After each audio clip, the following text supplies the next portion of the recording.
Gimana caranya mengumpulkan 100 juta pertama kita dengan status kita masih kerja sama orang alias jadi karyawan? Hai, it's me, Melisa. Kalian harus tonton video ini sampai habis karena aku akan ceritain gimana caranya mendapatkan 100 juta pertama kalian dengan cara yang mudah sebagai seorang karyawan. Di video hari ini aku lebih banyak mau sharing bukan cara paling cepat sebenarnya. Ini adalah cara yang lumayan masuk akal untuk dicapai. Bagaimana caranya ngumpulin 100 juta pertama kita. Cara tercepat untuk mengumpulkan 100 juta pertama itu banyak banget gitu. Tapi ini aku ngomong dari POV menjadi seorang karyawan. Bagaimana sih menjadi seorang karyawan ngumpulin 100 juta pertama kita? Sebenarnya nggak ada batasan umur juga, kita harus kumpulin berapa 100 juta di usia berapa gitu. Jadi setiap orang punya speednya masing-masing dan aku akan ceritain dari sudut pandang aku yang pernah bekerja sama orang. Dan menurut aku mengumpulkan 100 juta pertama itu possible banget. Kalian tidak harus melakukan side hustle berlebih asal kalian tahu langkah-langkah berikut. Yang pertama yang aku mau ceritain adalah misalnya gaji kalian berada di UMR atau kita bilang kalian udah kerja cukup oke, punya gaji sekitar 6-8 juta, itu possible banget mengumpulkan 100 juta dengan cara menyisihkan sekitar 20-30% dari gaji kalian untuk ditabung. Harus berhemat gitu, jangan sedikit-sedikit ketika gaji naik, pengeluaran tuh semakin banyak gitu. Jadi kalian harus mengerti rumusan ketika terima gaji harus langsung menyisihkan 20-30% kalian untuk dimasukkan ke tabungan. Selebihnya baru kalian boleh pakai untuk kalian gunakan untuk kehidupan sehari-hari, untuk transport kalian, untuk makan, segala macam itu baru dipakai dari sisanya setelah ditabung. Jadi bukan memasukkan uang dari sisa bulan itu berapa baru dimasukin untuk ditabung. Jadi jangan terbalik. Hal yang pertama aku selalu lakukan ketika aku terima gaji, misalnya aku dapat gaji waktu itu UMR terus pindah-pindah kerja, let's say aku ngambil patokannya misalnya 6 juta ya, misalnya 6 juta itu ya aku udah akan pisahin tuh berapa persen untuk ditabung. Misalnya kayak ini 20% aku harus tabung, makanya ya udah aku nggak boleh pakai 20% itu, akan aku tabung terus. Dan setiap tahun kan pasti ada kenaikan gaji. Nah ketika kenaikan gaji, kalau bisa nabungnya semakin banyak, jadi pengeluarannya yang semakin banyak gitu. Itu yang perlu kita ketahui gitu. Jadi sebagai anak muda gitu, possible nggak sih ngumpulin uang 100 juta pertama hanya dari bekerja kantoran? Bisa banget, tapi memang nggak secepat orang yang mungkin banyak side hustle-nya atau kerja mati-matian gitu. Intinya rumus pertama ini adalah harus lebih banyak menabung daripada pengeluaran. Paham ya teman-teman? Jadi kalian punya gaji sekian, kalian udah harus lebih banyak menabung. Setiap kali naik gaji, berarti gaji untuk alokasi menabung itu harus lebih banyak. Oke, kenapa 100 juta pertama itu kesannya penting banget gitu. 100 juta pertama itu bukan menunjukkan kekayaan kita atau status kita atau untuk kita flexing gitu, terus kita kayak ngasih tahu ke satu dunia kita udah punya 100 juta pertama kita. Nggak gitu konsepnya. Jadi 100 juta pertama itu anggaplah itu kayak nyawa pertama kita gitu. Kayak aku mungkin nganggapnya tuh kayak uang pegangan kita gitu dalam ngejalanin hidup. Itu kan ada banyak ketidakpastian ya, misalnya tiba-tiba kena PHK gitu. Nah atau misalnya tiba-tiba harus resign karena ada alasan tertentu, misalnya orang tua sakit jadi harus kembali ngerawat orang tua. Lalu kita nggak ada 100 juta pertama, itu biasanya apa ya, hidup dari gaji ke gaji itu nggak enak gitu. Jadi kita cuma dapat gaji terus habis, kita nggak tahu uangnya kemana, kita kerja capek-capek, duitnya kita nggak tahu ini habisnya kemana. Misalnya habisnya ternyata cuma buat makan, buat beli baju, buat beli skincare, itu kan kayaknya kurang bijak ya menurut aku ya. Nah jadi hal yang pertama aku lakukan ketika aku kerja di usia kerja kantoran ya, benar-benar kerja kantoran tuh habis lulus kuliah umur 22 tahun, aku kerja itu aku selalu sisihin. Bahkan ada saat-saat aku waktu gencar banget gitu, aku pernah sharing di TikTok, aku melakukan namanya cicilan KPR ya, aku tuh nabung bisa sampai 50% dari gaji aku gitu, saking aku ekstrim banget ngejar uang untuk kumpulin DP waktu itu ya umur 20-an gitu. Jadi Menurut aku semakin gaji semakin tinggi harusnya semakin lebih banyak nabung, dan 100 juta pertama itu anggaplah uang darurat kita kalau ada apa-apa. Kapan kita akan mencapai 100 juta pertama kita? Aku kasih hitung-hitungan yang mungkin lumayan realistik ya. Misalnya aku sebut satu angka lagi, ini misalnya dari pengalaman aku gitu. Aku langsung sebut ke angka deh ya, maksudnya kita pakai hitung-hitungan gitu. Kalau kamu punya gaji 6-8 juta misalnya gitu, ya 6-8 juta itu ya realistis ya, kalau hidup di Jakarta emang cukup mahal gitu. Jadi ya sisihkanlah sekitar 2 jutaan. 2 jutaan per bulan tuh dikali 12 itu udah berapa gitu. Kalian hitung deh gitu. Kalau aku hitung-hitung, kita mau dapat 100 juta pertama, terus kita bertanya nih, kapan ya 100 juta pertama aku ini kejadian di tahun keberapa gitu. Kalau kita rutin menyisihkan 2 juta per bulan tanpa kita pakai, itu sekitar 50 bulan, 100 bagi 2, ya kan? 2 juta, maksudnya 100 juta dibagi 2 juta, 50 bulan gitu. 50 bulan itu kalau dibagi jadi berapa tahun sih, kurang lebih itu jadi 4 tahun 2 bulan gitu. Jadi udah ada hitung-hitungannya. Menurut aku lumayan bisa realistik kamu nabung 2 juta daripada kamu ngadu cepet-cepetan terus ngambil banyak side job. Ini menurut aku ya. Jadi sekali lagi ini based on my story, nabung 2 juta itu possible banget kalau kamu bukan sandwich gen yang harus transfer semua gaji kamu ke keluarga. Kalau kamu masih numpang sama keluarga kamu, masih punya tempat tinggal, masih di provide makan, itu sangat possible nabung 2 juta per bulan. 4 tahun 2 bulan itu masih dibilang cepet. Enggak juga sih sebenarnya, tapi makin bisa cepat kalau kita nabungnya jelas lebih banyak. Misalnya tahun kedua kita ternyata ada kenaikan gaji, kita mau nabung lebih banyak lagi gitu ya, akan lebih cepat gitu kan. Ini kan secara general, kalau misalnya kamu mau nabung 2 juta per bulan, berapa lama gitu dapetin 100 juta, yaitu 100 juta pertama kamu bisa dapetin 4 tahun 4 tahun 2 bulan gitu kalau kalian konsisten nabungnya. Misal aku bukan tipikal yang bisa nabung gitu, terus tipikal yang gatel nih kalau ngeliat duit banyak, aku malah kepengennya tuh jajan, kepengen pakai.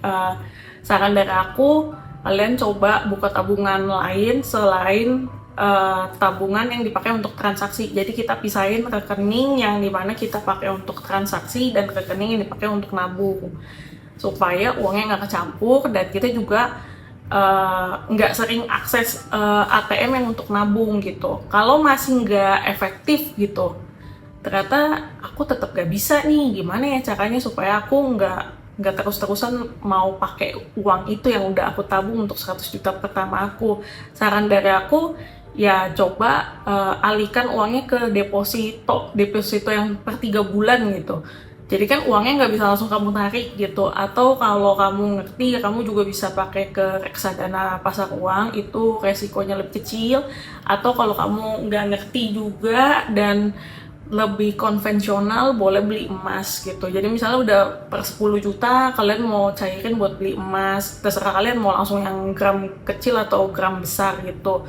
Nah untuk emas sendiri itu untuk jangka panjang ya, memang nggak bisa langsung dicairin bulan ini beli langsung dicairin, itu biasanya rugi kayak gitu. Jadi kalau saran dari aku sih mendingan tetap pegang cash 100 juta awal, karena biar gimana pun ya, sekali lagi hidup ini penuh dengan ketidakpastian. Kalau kita masih karyawan, ya bisa aja ada pemberhentian kerja atau pemutusan kontrak di tengah jalan, atau kita butuh dana darurat untuk biaya-biaya tertentu yang tidak terduga. Jadi sebaiknya sih tetap menurut aku masukin uang yang 100 juta itu di rekening yang berbeda secara cash. Jadi kalau ada apa-apa kamu bisa akses lebih mudah. Dari 100 juta itu nggak usah buru-buru untuk kita pengen investasi ke sesuatu yang lebih sulit. Misalnya kita kepengen taruh di saham, atau kita pengen beli kripto, ya beli bitcoin, atau kita kepingin beli properti, maksudnya kayak ngotot banget gitu mau bayar DP properti, rumah subsidi. Aku nggak begitu saranin. Intinya 100 juta pertama itu anggaplah uang gawat darurat kalian gitu. Itu nyawa pertama kalian untuk kalian bisa survive. Kalau ada sesuatu kejadian itu, kalian bisa lebih tenang menghadapi masalah dalam hidup ya, yang kayak tadi aku udah sebutin lah, masalah itu kan ada aja gitu, plot twist dalam kehidupan yang tiba-tiba kita dapat apa gitu, kejadian yang membutuhkan uang dalam cukup besar, kita udah cukup aman gitu. Kenapa jangan diinvestasikan dulu sih uangnya? Ya kita bukan sedang bicara bagaimana cara melipat gandakan uang 100 juta ini gitu. Kita lebih bicara bagaimana saya punya pegangan supaya saya hidup bisa lebih tenang ketika menghadapi satu ujian yang kita nggak pernah kebayang. Misalnya kalau kayak aku, tiba-tiba aku nggak lulus probation, besok nggak tahu mau kerja di mana. Jadi kan itu kan sesuatu yang kita nggak mungkin buru-buru cari kerjaan, sedangkan biaya kehidupan tuh terus jalan. Jadi kayak kalau kalian punya tabungan yang cukup oke gitu, dan uang kalian nggak habis dari gaji ke gaji, kalian akan lebih tenang gitu mencari pekerjaan, kalian akan menghadapi interview juga lebih percaya diri gitu, nggak banting harga, nggak banting value, nggak banting nego-negoan gaji. Biasanya orang yang negosiasinya nggak pinter itu karena ada tekanan gitu, salah satunya buru-buru cari kerja kayak karena nggak ada tabungan gitu. Nah, hal-hal seperti itu yang harus kita hindarin. Kalau kita mau hindarin ya milikilah tabungan, nggak usah diinvestasiin ke hal-hal yang terlalu berat ataupun investasi yang beresiko ya, karena ini balik lagi uang pegangan ya, bukan uang yang harus kita kembangbiakan gitu. Kemudian kalau masukin ke saham, masukin ke kripto, itu biasanya kan maksudnya ada masa-masa dia turun. Kalau mental kita nggak kuat, terus kita juga mendadak butuh dana lebih saat itu, ya kita susah cairinnya. Jadi menurut aku jangan sampai 100 juta ini kita masukin ke investasi yang terlalu banyak resikonya. Makanya tadi aku sebutin, mungkin kalau kalian tipikal orang yang nggak tahan ngeliat tabungan banyak, kalian bisa pindahin ke deposito aja gitu, deposito atau reksadana. Sebenarnya itu jauh resikonya tuh lebih kecil daripada langsung masukin ke saham yang kalian juga belum terlalu tahu, atau susah nantinya kalau misalnya turun mendadak, kalian bisa panik malah jadi rugi, uangnya hilang banyak seperti itu. Kalau kesimpulan dari aku, 100 juta pertama itu bukan supaya kelihatan lebih kaya, tapi buat hidup kita lebih aman. Kemudian biar hidup kita tuh nggak dikontrol oleh rasa takut. Kita cari kerja juga bisa lebih tenang kalau misalnya kena PHK atau kita harus pindah kota karena ada satu masalah gitu. Intinya 100 juta itu lebih ke pegangan hidup. Kita nggak usah gembar-gemborin ke siapapun ataupun ke media sosial untuk flexing-flexing, ngasih tahu ke dunia kita tuh udah punya di tabungan 100 juta loh. Nggak usah gitu. Lebih kayak itu ketenangan pribadi kalian yang bisa kalian rasakan ketika kalian capai gitu. Dan ini penting banget buat kita. Aku belajar banget sih dari banyak kasus ya, maksudnya ketika COVID melanda, aku nggak punya uang pegangan sama sekali. Terus aku masih melakukan kesalahan di mana aku KPR, terus kerja serabutan. Aku ada sharing di TikTok gitu, kalau teman-teman mau tahu mungkin boleh mampir aja nanti ke TikTok, atau nanti aku bikin lagi di konten yang lain. Tidak punya 100 juta pertama itu kayak udah nggak punya dana darurat, nggak punya kerjaan tetap, kena COVID susah cari kerja waktu itu. Jadi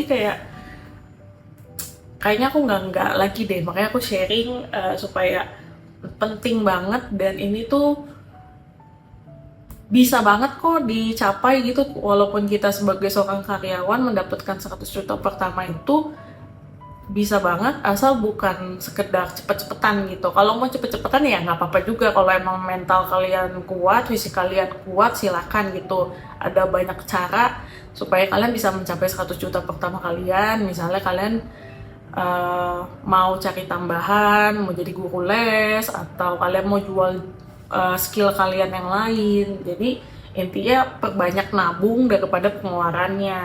Kalau di aku sendiri ya, dulu waktu ngumpulin 100 juta pertama aku jalanin MLM juga pernah, terus ngajar les, ya cari-cari tambahan lah waktu itu, selain dapat gaji dari kantor ya. Tapi kalau kalian mau santai-santai ya aku udah kasih perhitungan yang lumayan masuk akal gitu. Misal kalian gajinya 6 juta atau 8 juta, kalian sisihin aja 2 juta per bulan.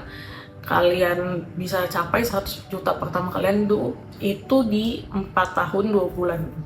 Jadi kalau teman-teman mungkin ada hack-hack yang lain, cara tercepat itu ya terserah kalian gitu. Intinya menurut aku penting banget punya 100 juta pertama itu, nantinya baru kalian bisa tahu ini mau uangnya diinvestasikan kemana, terus kalian melipat gandakannya seperti apa, itu another video aja gitu. Jadi kayak aku lebih sharing possible nggak sih punya 100 juta pertama meskipun kita jadi seorang karyawan. Aku jawab di video ini bisa banget, asal kalian ngerti caranya nabung lebih banyak daripada pengeluaran.